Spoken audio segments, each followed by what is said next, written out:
When you think of a high school football player, the image that comes to your mind might very closely resemble Suds or Payton Sudenga. The linebacker and fullback works hard on and off the field year-round to make sure he and his teammates are doing their best. And in this episode of Senior Spotlight, we travel to Lincoln High School, where all of us can learn the lesson from Peyton that it isn't about the things that happen to you, but rather how you respond to them that really defines a life. One student in this room is new to this class today. A last-minute schedule change early in the school year will hopefully mean the chance at an opportunity scholarship as senior Peyton Sudenga considers colleges. I'd much rather be a surgeon, do some surgeries and stuff like that, but if not that, I've really been into aquatic life and like to be a marine biologist as well. Equal parts good student and outgoing human being, Peyton will likely have no problem achieving these goals. I've been Peyton's counselor going on 4 years now, and from this time I've always observed him as a super friendly, outgoing, likable guy. Peyton is a super self-sufficient student, and he's very independent and he knows what he needs to get done. He definitely has spoken with me when we ever have scheduling issues, but because he is so self-sufficient, he pretty much knows what's going on and he knows what he needs to do to take care of it. I have friends in all friends group. I got friends that are really smart, and I got friends that are just athletic. I got basketball friends, baseball friends, and it's just, if you get a conversation with me, I can basically get along with you and keep on talking. Teachers will always put me in next to someone that they don't think that I'll talk to, but I can always get the most silent kid in class to have a conversation with me because I just love to converse with other people. It's just, that's my highlight of the day. I get to come to school and have interactions with other people. But school is only one aspect of his busy life.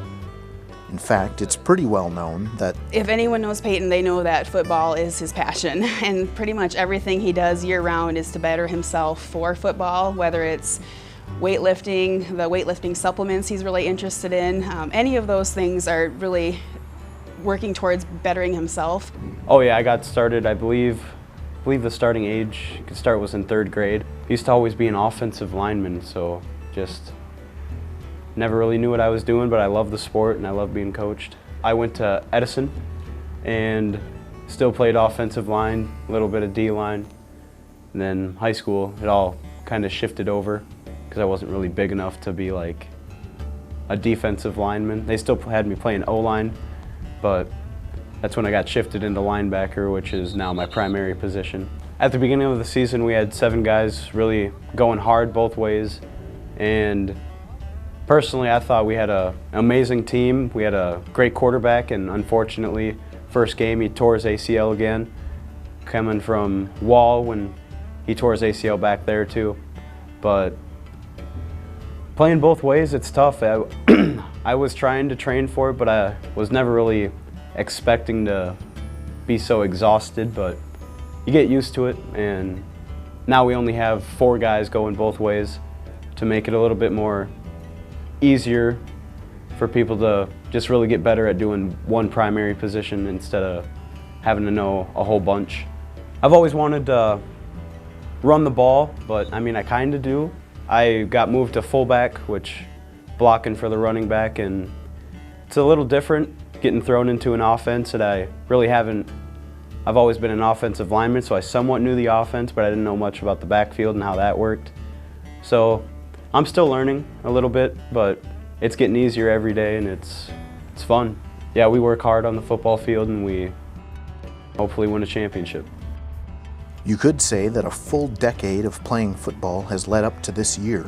I kind of take some of the underclassmen, try and teach them up on, their footwork and anything to get them better, because once I'm gone, who's going to teach them? And just got to get them through all that, teach them up, and hopefully one day they'll be sitting where I am. I've always been more of a team leader. I truly believe that if you believe in yourselves and your teammates, that you can come back from anything. Just anything can happen, and I just want to make sure that everyone knows that no matter how bad you are playing, you can pick it up. You can better yourself to make sure that you do everything that you need to do, and the game will eventually get won. It's his natural tendency to be the one on the field encouraging others. It's a characteristic he gets from his coaches. The coaching staff's really get on you if you make a mistake, which that's what I want. I want to learn from my mistakes and fix it. And the offensive guys, the big boys up front, they support me. They think, keep giving me encouragement. If I make a mistake, they help me pick myself up, and that's what matters. You got to have a team bonding relationship, and that's what we have. As well as his parents. My mom and dad always encourage me. If you have any doubt in your mind, you won't win.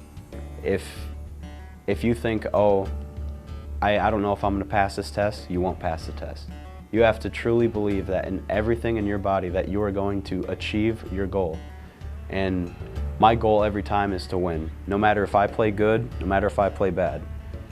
The overall goal is to win the game, and if I have a bad day, I'm still going to work, give 110%, even if I am having a bad day. But at least I can say I gave it my all. Win or lose, in all that time, there was also a special consolation from his mom. No matter if it was a bad day or a good day, whether we won or lost, she'd come up to me, said, "You played a good game. There's nothing you could have done." And I'd always tell her, "Yes, there was, Mom. I could have played better. I could have read my reads quicker. I could have tackled better." And she'd be like, "But did you do your best?" And yes, I did. And she said, "Well, then there was nothing you could have done." It's a lesson Peyton cherishes. It happened during May. That's when my mother passed, but she was dealing with breast cancer for 2 years or 4 years. It was terminal, and they told her when she was first diagnosed that she'd only have around 2 years to live. I believe it was stage 4 breast cancer, and she went through all her chemo. She even did radiation. She did everything to get through it, and she lived 2 years past what they said she was going to live, and I was grateful to have that much time with my mother. That's a huge, critical time in anyone's life. It's hard to process regardless of how old you are, but especially for a teenage boy still trying to figure out their place in life. So that's a hard thing to process, and I really admire how Peyton really handled everything in stride and just remained the resilient, strong young man of character that he remains today. For a time, school was an afterthought.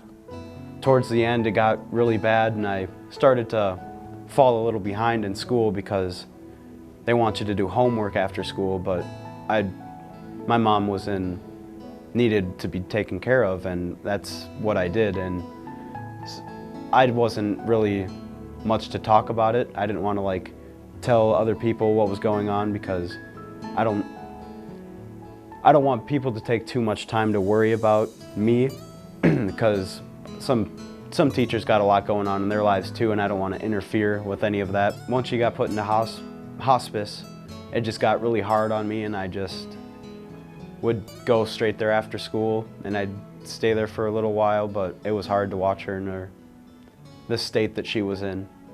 I would say because he is humble, that he didn't want to, like you said, burden anybody else with his problems. I think that Peyton is really well loved among Lincoln staff and students, so I think everyone was willing to help him however they could, but he definitely was very private and very humble about the whole situation. I think he was willing to accept help from people, but I don't think it's anything that anyone enjoys talking about, actually. But Peyton forged on. He asked for help, and unsurprisingly, he found it.